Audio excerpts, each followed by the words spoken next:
औज़ुबिल्लाहि मिनश्शैतानिर्रजीम बिस्मिल्लाहिर्रहमानिर्रहीम। अस्सलाम वालेकुम नाज़रीन, अशरफ आसमी एडवोकेट आपकी खिदमत में हाज़िर है।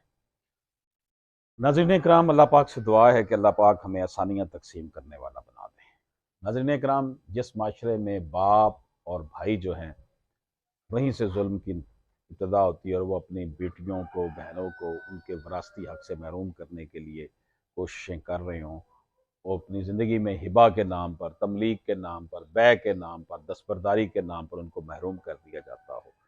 तो जब ये घर से ही शुरू होगा निज़ाम इस तरह की लूट खसूट का, तो फिर अदालतों से इंसाफ लेना, माशरे से इंसाफ लेना कितना मुश्किल हो जाता है।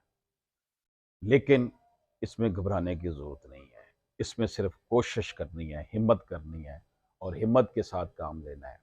पाकिस्तान में ऐसे कवानीन मौजूद हैं कि अगर किसी को उसके विरासती हक़ से महरूम किया जाता है तो फिर वो विरासती हक़ उसे मिल सकता है। इस हवाले से एपेक्स कोर्ट्स के, सुप्रीम कोर्ट्स के ज़बरदस्त किस्म के फैसला जात जो हैं पिछले 2019, 20, 21, 22 से आ रहे हैं और हमने भी पिछले चंद सालों से इस हवाले से बड़ी कोशिश की है और बहुत ज़्यादा सोशल मीडिया पर, प्रिंट मीडिया पर, इलेक्ट्रॉनिक मीडिया पर इस हवाले से काम किया है।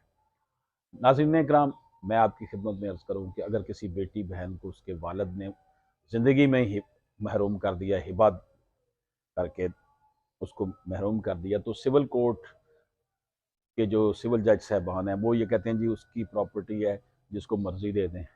भाई, जब एक प्रिस्क्राइब्ड मैनर्स के तहत अगर वो किसी को हिबा कर रहा है तो जिनको महरूम किया जा रहा है उनको बुलाया जाए, उनसे पूछा जाए कि जनाब आपकी विल शामिल है या नहीं, ये एक बेटे को या दो बेटों को कर रहा है और दो बेटियों या चार बेटियां जितनी भी हैं उनको महरूम किया जा रहा है, आपकी इसमें विल शामिल है?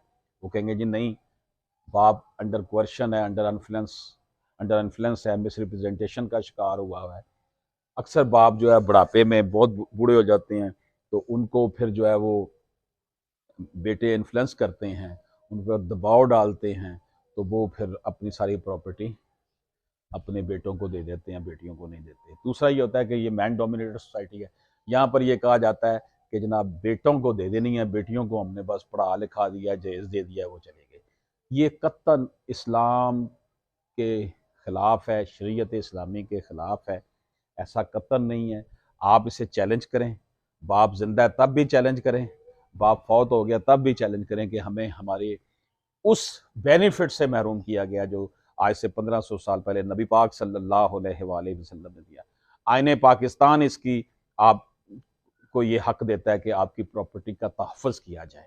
तो आपका फ्यूचर बेनिफिट अगर इन्फ्रिंज हो रहा है, उसकी खिलाफ वर्जी की जा रही है, तो आपको इस हवाले से आगे बढ़ना होगा और अपना किरदार अदा करना होगा, एक दफ़ा हिम्मत करनी। नो डाउट अदालतों में टाइम लगना है, साल, 2 साल, 3 साल, 4 साल भी लग सकते हैं, लेकिन अगर आपके अंदर हौसला है तो तब आप अपने हक़ विरासत के लिए आगे बढ़ सकती हैं। बाप अगर ज़िंदा है, बूढ़ा हो गया है, अलील है, अक्सर मेरे पास मैसेजेस आते हैं जी अब्बा जान अलील हैं, पैरालाइज हो गए हैं, 90 साल उम्र है, भाइयों ने ज़बरदस्ती हिबा करवा लिया है, तो वो इस एज में किया हुआ हिबा नल एंड वाइड हो जाता है कि जनाब ये इसके पीछे फ्रॉड था, मिस रिप्रेजेंटेशन थी, अनड्यू इन्फ्लुएंस था। ऐसा कोई भी मुआहदा जिसमें फ्रॉड का अंसर शामिल हो, इन्फ्लुएंस अनड्यू किया जाए, वो नल एंड वाइड हो जाता है। तो इसलिए मेरी वो बेटियां, मेरी वो बहनें जो मुझे सुन रही हैं, उनसे ये है कि आपको हौसला करना पड़ेगा, आपको आगे बढ़ना होगा। पाकिस्तान में 70-80% जो मसाइल हैं अदालतों में वो यही जाते हैं और ये तब ही आपको हक मिलेगा जब आप आगे बढ़ेंगे। अगर घर बैठ कर सोचते रहेंगे फिर कुछ नहीं होना। अशरफ आसमी एडवोकेट को इजाज़त दीजिए। अल्लाह हाफिज़।